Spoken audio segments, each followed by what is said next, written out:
గురూపదేశ రత్నమాల, మిథ్యా జగత్తు, ప్రాతిభాసిక సత్యం. సత్పురుషులకి సద్వస్తువును ఉపదేశించుటకు అవతరించిన శ్రీ రమణ సద్గురువులు వారనుగ్రహించిన ఉన్నది నలుబది గ్రంథపు మొదటి శ్లోకంలో సర్వైర్నిదానం జగతోహమశ్చ వాచ్య ప్రభూ కశ్చిదపార శక్తి చిత్రేత్ర లోక్యంచ విలోకితాచ పటః ప్రకాశోప్య భవత్స ఏకః అని బోధించుట చేత వారు ఇతర సిద్ధాంతాలను త్రోసిపుచ్చి ప్రాతిభాసిక సత్యాన్నే అనగా దృష్టి సృష్టి సిద్ధాంతాన్ని నిజమని బోధించారని గ్రహించు. వివరణ: శ్రీ భగవాన్ రమణుల నిజానుభవ సిద్ధాంతం అజాతమే అయినా దృష్టి సృష్టి భావాన్నే ఉన్నది నలుబదిలో ఉపదేశించారు. ఈ ప్రపంచ సృష్టికి భగవంతుడే కారణమని, జగత్తు కార్యమని భావించిన పిదప అవి ఎప్పుడూ వేర్వేరుగా గోచరిస్తాయని ఒక సిద్ధాంతం, తరువాత రెండు ఏకమవుతాయని మరొక సిద్ధాంతం, ఇప్పుడు రెండు ఏకమై ఉన్నాయని ఇంకొక సిద్ధాంతం. ఇలాగా వివిధ సిద్ధాంతాలున్నాయి. అయితే ఇవి మంద, మధ్యమ, తీవ్ర జిజ్ఞాసులకే తగినవి. తీవ్ర జిజ్ఞాసులకైతే ఈ జగద్దృశ్యం, దానిని వివరించే జ్ఞానం, అది గోచరించు ఆధారం, దానిని గ్రహించే జీవుడు కార్యకారణ భేదాలు లేక ఏకకాలంలో గోచరించే ఒక వస్తువే అని నిర్ధారించడం దృష్టి సృష్టి సిద్ధాంతం. ఇది గోచరిస్తున్న జగత్తు యొక్క ఉనికికి ఒక రాజీ మాత్రమే. అయితే అజాతవాదము జగత్తు కనిపిస్తుందని కానీ సృష్టించబడిందని కానీ ఒప్పుకోదు. ఉన్నది ఉన్నట్లే ఎప్పుడూ ఉందని సిద్ధాంతీకరించుట చేత అది తీవ్ర జిజ్ఞాసులకు మాత్రమే స్పష్టమవగల గొప్ప సిద్ధాంతం. అయితే శ్రీ భగవాన్ దాని నుండి ఒక మెట్టు దిగి దృష్టి సృష్టి సిద్ధాంతాన్ని ఉన్నది నలుబదిలో ఉపదేశించారు. తీవ్ర జిజ్ఞాసువులు గ్రహించలేని అజాతం, వారు అంగీకరించని ద్వైతం మొదలైన ఇతర సిద్ధాంతాలతో వారి మనస్సు శాంతించకపోవడం చేత వారి మనస్సుకి తగినట్లు దృష్టి సృష్టి సిద్ధాంతాన్నే బోధించారని గ్రహించాలి. క్రింద రాబోవు 100వ భావాన్ని కూడా చూడండి. మనస్సు దాని ప్రవృత్తుల ద్వారా బయటికి వచ్చి చూచే నామరూప ప్రపంచమంతా పాతరవలే హృదయంలో వాసనారూపంలో మునుపు నిక్షిప్తమయ్యున్నవే. అవి ఇప్పుడు బాహ్యంగా ఇంద్రియాల ద్వారా చూడబడుతున్నట్లు చేసిన పాత కథయని తెలుసుకో.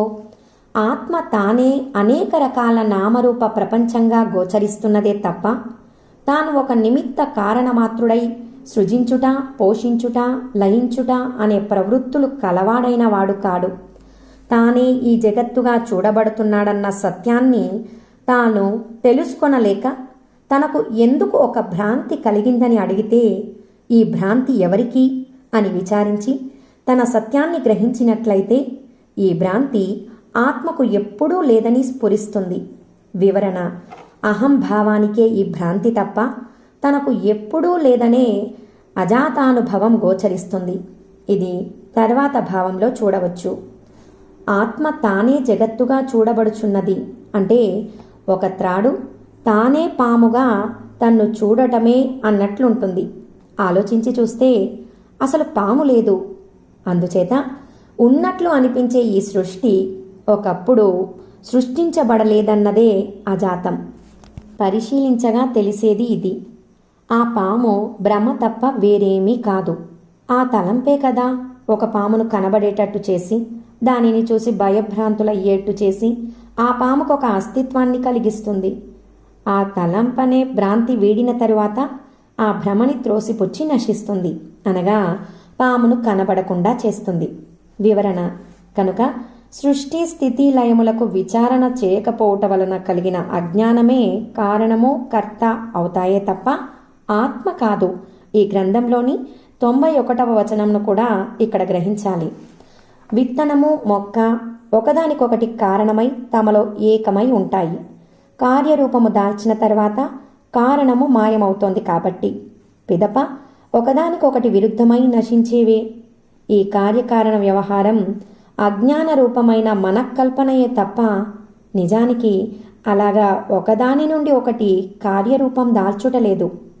ఆత్మే ఉనికి, ఎరుక ఈ రెండూ కాదని మనం జీవించే దృశ్యం లోపభూయిష్టమైన అవగాహనే.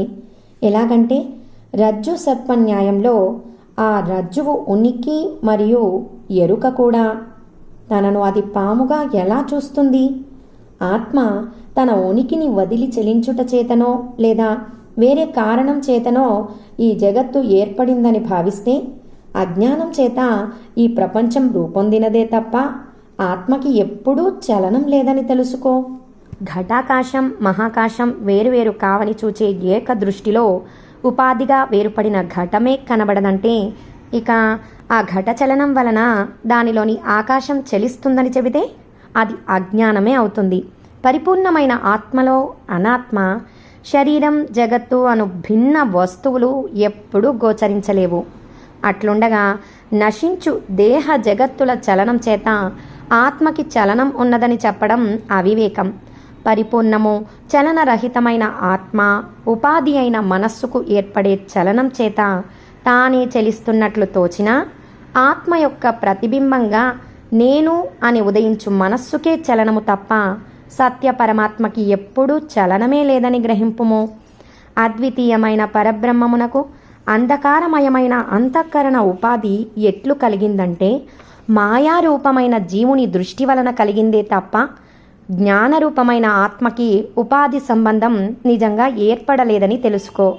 వివరణ: ఆత్మకి ఉపాధి కలిగిందని, అది ఎలాగని ఆశ్చర్యంతో ప్రస్తావించేవారు జీవులే తప్ప జ్ఞానులు కారు. ఆత్మ దృష్టిలో తమకి అంతఃకరణ ఉపాధులు కలిగాయన్న అనుభవమే లేదు.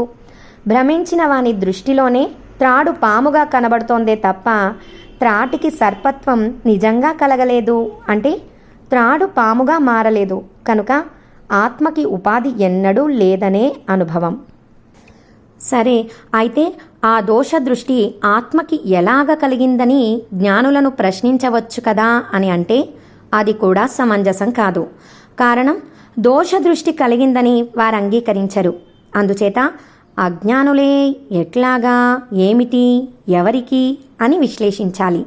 అలాంటి వాదననే అంగీకరించని జ్ఞానులు అది కలగడానికి కారణం ఏమిటని చెప్పడానికి ప్రయత్నిస్తారా? అందుచేత శ్రీ భగవాన్ వచ్చింది, అది ఉంది, నిజమని నీవే చెబుతున్నావు కాబట్టి నీవే అది ఏమిటని, ఎక్కడ నుండి పుట్టిందని, ఎలాగని విచారించి చెప్పాలని తరచూ అంటుండేవారు. అఖండంగా జ్వలించే అగ్నిస్తంభం నుండి నిప్పు కణాలు రాలలేవు. కారణం, ఆ అగ్నిస్తంభానికి అన్యంగా నిప్పురవ్వలు పుట్టి రాలటానికి స్థలమేదీ లేదు. అయితే ఖండమైనటువంటి జ్యోతిస్తంభం నుండి నిప్పురవ్వలు పుట్టి అన్ని చోట్ల వ్యాపించి రాలుతాయి. అలాగే అఖండమైన పరవస్తువు నుండి జీవుడు నేను అనే రవ్వంత జ్ఞానం ఉదయించడానికి వీలు కాదని గ్రహించు. మాయాబలం చేత భ్రమించిన మనస్సు యొక్క బహిర్ముఖ దృష్టిచే దేహం ఒకటి కనబడుతోందే తప్ప ఆత్మ దృష్టిలో దేహమంటూ ఒకటి లేదు. అందువలన ఆత్మని దేహి అనడం తప్పు. వివరణ: క్షేత్రం క్షేత్రజ్ఞుడని, దేహం దేహి అని భగవద్గీతలో చెప్పారు. ఇవి అజ్ఞాన మనస్సుకు మరోలా చెప్తే గ్రహించడం కష్టమని భగవత్కృపతో చెప్పిన అనునయ వాక్యాలే తప్ప నిజానికి కాదన్నట్లు భావం. దేహమే నేను అని అహంకారం వ్యవహరిస్తున్నప్పుడు చరాచరమైన జగత్ అనే ఒక అన్య వస్తువు గోచరిస్తుంది. అలాగ వ్యవహరించినప్పుడు జగత్తు గోచరించదు. అన్యమేది గోచరించని ఏక శుద్ధ స్థితిలో ఆత్మని సాక్షి అని అనడం కూడా తప్పే. వివరణ: ఆత్మని సర్వసాక్షి అని గ్రంథాలంటాయి. 97వ వచనంలో చెప్పిన అనునయ వాక్యాలే తప్ప నిజం కావు. కారణం, ఇతర వస్తువులను చూస్తున్నప్పుడు మాత్రమే చూచేవాడు వాటికి సాక్షి అవుతాడు. ఇతరములు లేని ఏక స్థితిలో దేనిని చూడని అతను దేనికి సాక్షి అవుతాడు? అందుచేత ఆత్మని సాక్షి అని చెప్పడం కూడా తప్పని ఉపదేశం. శరీరం లేనిదే జగత్తు లేదు, మనస్సు లేనిదే శరీరం లేదు. మనస్సు స్ఫురణ రూపమైన చిత్తును వదిలి ఒక క్షణమైనా ఉండలేదు. ఆ చిత్తు కూడా ఉన్నటువంటి సత్తును కాదని ఒక క్షణమైనా అన్యంగా ఉండలేదు. కావున జగత్తు మొదలు అన్ని సచ్చిత్రూపాత్మయే లేదా ఆత్మ ఒక్కటే ఉన్నది. ఇతరములనేవి ఏవీ లేవని నిశ్చయమైన అభిప్రాయం. ఓం నమో భగవతే శ్రీరమణాయ.